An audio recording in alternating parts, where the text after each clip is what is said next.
yang membuat umat sebelah itu tersandung selalu mengatakan begini, bagaimana mungkin firman Allah itu jadi manusia? Ya. Bagaimana mungkin, apa yang mau dia jadi kedondong pun apa masalahnya? Nah, untuk menjawab ini saya selalu compare ke mereka. Kamu percaya nggak firman Allah menjadi buku? Mereka bisa percaya firman Allah jadi buku. Apa bedanya kita percaya firman Allah jadi manusia?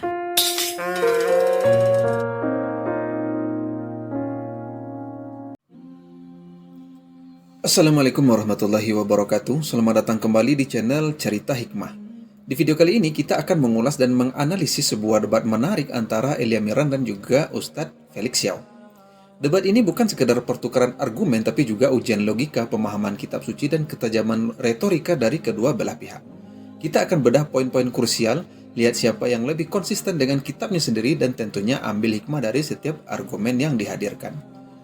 Tapi sebelum kita mulai, jangan lupa untuk like, subscribe, dan juga aktifkan notifikasi agar tidak ketinggalan konten-konten menarik lainnya. Baik, tanpa lama-lama, mari kita saksikan videonya. Ya, ada orang mengatakan bahwa banyak memang Trinitas itu, istilah Trinitas itu menyandung orang-orang Kristen. Ya. Karena berpikir bahwa ketika kita sudah mempercayai Trinitas, maka monoteisme Allah itu terganggu. Oke. Jadi dengan adanya Trinitas, maka Allah itu bukan lagi satu, Iya. tapi entah bagaimana tiga dalam satu dalam Iya, tiga benar. itu mengerti, bingung gitu. Iya. Nah itu yang membuat orang Kristen itu salah kaprah. Oke. Karena gini, perjanjian lama, ulangan 6, itu berkata Allah itu sah dalam semuanya Israel. Semua Israel Adonai Eloheinu Adonai Ya, Echad. Jadi Allah itu Echad, Allah itu satu. Oke. Itu perjanjian lama. Oke. Perjanjian baru, Tuhan Yesus sendiri juga mengatakan dalam Injil Yohanes, Allah itu sah. Oke. Oke. Bahkan Paulus yang sering dituduh pencipta Tritunggal oleh Iya. umat sebelah itu. Iya. Dalam 1 Korintus 8:6 dia berkata apa? Kita percaya hanya kepada satu Allah yang esa, yaitu Bapa. Paulus juga mengatakan Allah Oke. itu esa. Oke. Bahkan setelah eranya Paulus, Oke. 300 tahun setelah itu, konsili pengakuan kredo iman Nikea 325 dalam konsili Konstantinopel itu mengatakan aku percaya kepada satu Allah. Oke. Jadi 4 zaman perjanjian lama sebelum Kristus datang dalam inkarnasinya, Ya. Yesus pun mengatakan Ya. Allah Esa.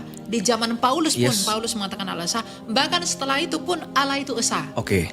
Tapi kalau Allah itu Esa, apa itu Trinitas kalau Betul. begitu? Iya. Jadi Trinitas ini adalah penjelasan bagaimana dan seperti apa Allah yang mono itu. Bagaimana sih Allah yang satu itu? Kalau Allah cuma satu, batu pun satu, apakah dia Allah? Tapi Allah kita bukan Allah seperti batu. Allah kita adalah Allah yang hidup, Allah yang mencipta, Allah yang menghidupi, dan seperti apa Allah yang satu, yang menghidupi dan yang mencipta itu dijelaskan dengan kata Trinitas. Jadi dengan arti singkat, Ya. Trinitas itu berbicara tentang bagaimana Allah yang satu itu atau bagaimana Allah kita yang hidup itu. Nah, Allah yang esa itu adalah Bapa. Oke. Mengapa disebut Sang Bapa? Karena dia adalah sumber dari segala sesuatu. Ia tak kelihatan, ia tak seperti apapun. Ya. Oke. Nah, di dalam diri Sang Bapa ini, 1 Korintus 8:6 tadi ya. Di dalam diri Sang Bapa, dia memiliki firman. Yang Oke. oleh firman ini, dia menjadikan segala sesuatu. Makanya dikatakan berfirmanlah Allah jadilah terang. Berfirman itu kata kerja, kata benarnya Oke. firman. Oke. Berarti kalau berfirmanlah Allah jadilah terang, berarti Allah menjadikan terang oleh firman-Nya. Oke. Firman itu dalam bahasa Yunani logos Ya. atau ilmu. Jadi Bapa itu di dalam dirinya dia memiliki ilmu. Ya. Oke. Ya. Yang oleh ilmunya dia itu, yang oleh pikirannya dan oleh logos, oleh firman-Nya itu dia menciptakan semuanya. Nah, Oke. selain memiliki firman, ia juga memiliki roh. Ya. Yang oleh roh itu dia menghidupi segala sesuatu. Kalau kita baca di Kejadian 1 ayat 1, 2, 3, ayat 1 dikatakan Bereshit para Elohim et hashama yimfit haaretz. Di sana ada Allah, Elohim. Allah di sana siapa? Di 1 Korintus 8:6 Sang Bapa. Oke. Ada Bapa di sana. Ayat 2 ada roh Allah melayang-layang. Oke. Ada roh Allah. Roh Allah di sana siapa? Yang menghidupkan. Ayub 3:3 ayat 4, Roh Kudus. Oke. Lalu ketiga, berfirmanlah Allah jadilah terang. Ada firman Allah.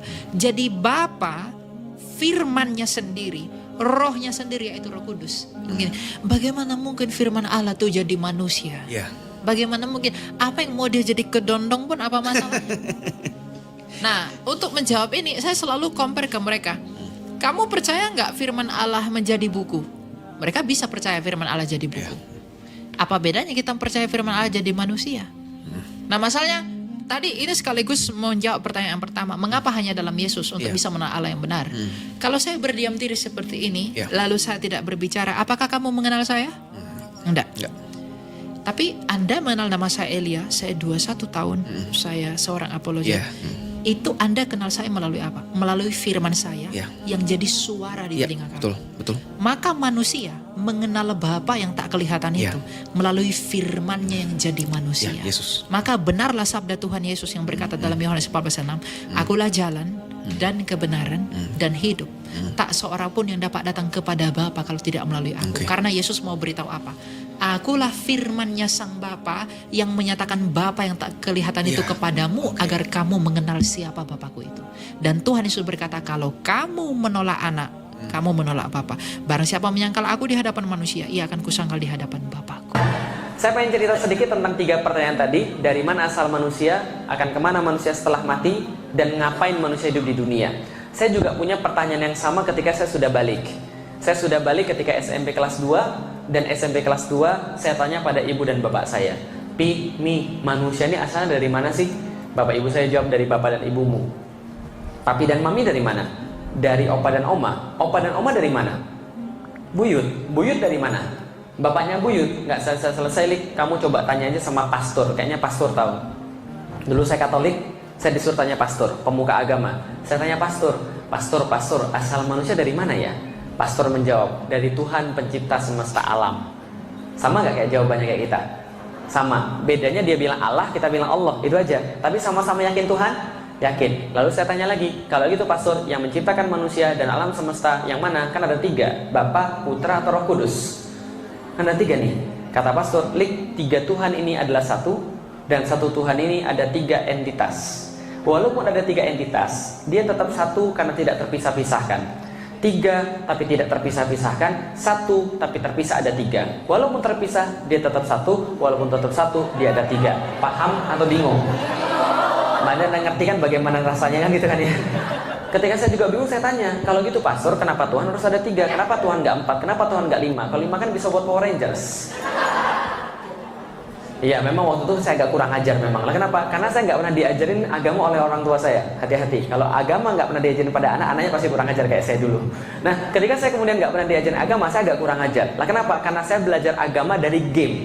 Maka saya terbentuk menjadi orang yang nggak suka dengan agama, mengolok-olok agama. Paham ya ibu sekalian? Kenapa Tuhan harus 3, nggak 4? Kenapa nggak 5? Kalau 5 kan bisa buat Power Rangers. Pastornya bilang, Lik, kamu nggak boleh bilang begitu. Lah kenapa? Tuhan itu 3 dalam 1 dan 1 dalam 3. Itulah yang kita yakini dan kamu nggak boleh banyak tanya. Itulah keimanan. Kalau kamu banyak tanya, berarti kamu belum beriman. Kalau gitu beriman itu apa pastor? Beriman kata pastornya, kata pastor yang lain adalah sama seperti ketika Anda melihat sulap. Pernah lihat sulap? Ini kosong ya. Tiba-tiba keluar burung, keluar kelinci, udah nggak usah dipikirin, gitu aja memang. Kalau nanti Anda pikirin, nanti Anda malah nggak menarik pertunjukan sulapnya. Iman kayak sulap, kata dia. Banyak yang nggak bisa dilihat mata, banyak yang nggak bisa kemudian kita yakini dengan logika, tapi bisa kita yakini dengan hati. Kata-katanya kayaknya keren, tapi saya tetap aja bingung. Lalu kemudian saya nggak nanya pada hari itu, besoknya lagi saya tanya. Ketika saya baca buku agama, di situ tertulis sebelum Yesus mati di kayu salib, maka dia berkata, Eli Eli lama sabachthani. Tuhan, Tuhan, mengapa engkau meninggalkan aku? Lalu saya tanya, pastor, Yesus ini kan Tuhan. Iya. Kalau Yesus Tuhan, kenapa dia harus panggil Tuhan yang lain? Ini kayak jeruk makan jeruk ini. Apa kata pastornya? Kalau kamu beriman, kamu nggak banyak tanya. Kalau kamu banyak tanya, berarti kamu belum beriman. Saya katakan sejak saat itu, kalau Tuhan nggak mau saya banyak tanya, harusnya Tuhan nggak usah ciptain saya pakai akal. Karena kalau Tuhan ciptain saya pakai akal, saya pasti banyak tanya. Kalau Tuhan mau saya nggak banyak tanya, saya diciptain gak usah pakai akal aja. Saya keluar dari agama Katolik. Lah kenapa? Nggak ada gunanya. Beragama nggak beragama sama aja. Apa gunanya kalau cuma di KTP doang tapi kita masih pusing dan kita masih punya tanggung jawab, kita masih punya pertanyaan yang nggak bisa dijawab. Saya keluar dari agama Katolik, saya cari sendiri. Nah, mari kita ulas sedikit. Tuhan itu Esa, bukan 3 dalam 1. Nah, dalam Ulangan ayat 4, dengarlah hai orang Israel, Tuhan itu Allah kita, Tuhan itu Esa. Ayat ini merupakan fondasi utama dalam kepercayaan monoteistik. Kata Ibrani yang digunakan adalah ehad, yang berarti satu, tunggal, tidak berbagi.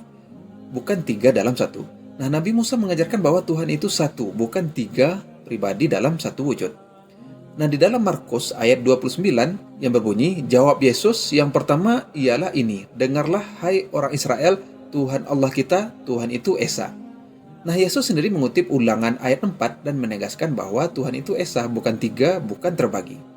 Nah, di dalam Korintus ayat 6, bagi kita memang hanya ada satu Allah, yaitu Bapa. Dari siapa datang segala sesuatu dan untuk dialah kita hidup, dan satu Tuhan, yaitu Yesus Kristus. Oleh siapa segala sesuatu ada dan oleh dialah kita hidup. Apostel Paulus dengan jelas membedakan satu Allah sama dengan Bapa dan satu Tuhan Yesus Kristus. Dua entitas yang berbeda, bukan satu entitas yang sama.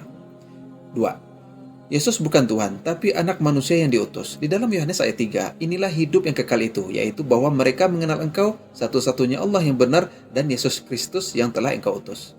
Ini adalah doa Yesus sendiri. Dia berkata bahwa Bapa adalah satu-satunya Allah yang benar, the only true God. Dan Yesus adalah yang diutus, bukan Allah itu sendiri. Nah, jika Yesus adalah Tuhan, mengapa dia berdoa kepada Bapa dan menyebut Bapa sebagai satu-satunya Allah yang benar? Nah, di dalam Yohanes ayat 17, kata Yesus kepadanya, janganlah engkau berpegang kepada aku, sebab aku belum naik kepada Bapakku. Tetapi pergilah kepada saudara-saudaraku dan katakanlah kepada mereka bahwa aku naik kepada Bapakku dan Bapamu, kepada Allahku dan Allahmu. Setelah kebangkitan, Yesus dengan tegas menyatakan bahwa Bapa adalah Allahku, my God. Ya. Nah, jika Yesus adalah Tuhan, mengapa dia memiliki Allah? Tuhan tidak bisa memiliki Tuhan. Nah, di dalam Yohanes ayat 40, tetapi sekarang kamu berusaha membunuh aku, seorang manusia yang telah mengatakan kebenaran kepadamu dan yang aku dengar dari Allah. Nah, Yesus menyebut dirinya seorang manusia. Dia tidak pernah mengklaim dirinya sebagai Tuhan dalam pengertian ilahi. Poin ketiga, Tuhan bukan manusia dan manusia bukan Tuhan. Di dalam Bilangan ayat 19, Allah bukan manusia, sehingga ia berbohong, dan bukan anak manusia, sehingga ia menyesal. Alkitab dengan jelas menyatakan bahwa Allah bukan manusia. Konsep inkarnasi atau Tuhan menjadi manusia bertentangan langsung dengan ayat ini. Hosea ayat 9, sebab aku ini Allah, bukan manusia, yang kudus di tengah-tengahmu, dan aku tidak akan datang dengan kemarahan. Tuhan sendiri berkata, aku Allah, bukan manusia. Ini menegaskan bahwa Tuhan tidak pernah dan tidak akan menjadi manusia. Nah, di dalam Yohanes ayat 24 berbunyi, Allah itu roh, dan barang siapa yang menyembah dia harus menyembahnya dalam roh dan kebenaran. Nah, Tuhan itu adalah roh atau spirit. Roh tidak memiliki daging dan tulang. Sedangkan Yesus setelah kebangkitan berkata di dalam Lukas ayat 39, lihatlah tanganku dan kakiku bahwa aku sendirilah ini. Rabalah aku dan lihatlah, sebab roh tidak ada daging dan tulang, seperti yang kamu lihat aku punya. Nah, Yesus sendiri memiliki daging dan tulang, berarti dia bukan roh, berarti dia bukan Tuhan yang adalah roh. Poin keempat, Yesus adalah anak Allah, bukan Allah anak. Nah, di seluruh Alkitab, frasa yang digunakan adalah anak Allah, anak Allah, Son of God, bukan Allah anak, God of the Son. Nah, frasa God the Son tidak ditemukan sama sekali di dalam Alkitab.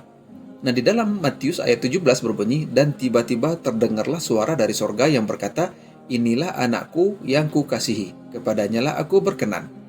Nah, Tuhan memperkenalkan Yesus sebagai anakku, bukan aku sendiri atau salah satu pribadi dari diriku. Nah, di dalam Matius ayat 16 berbunyi, Simon Petrus menjawab, engkaulah Kristus, anak Allah, anak Allah, mereka membaca anak Allah yang hidup.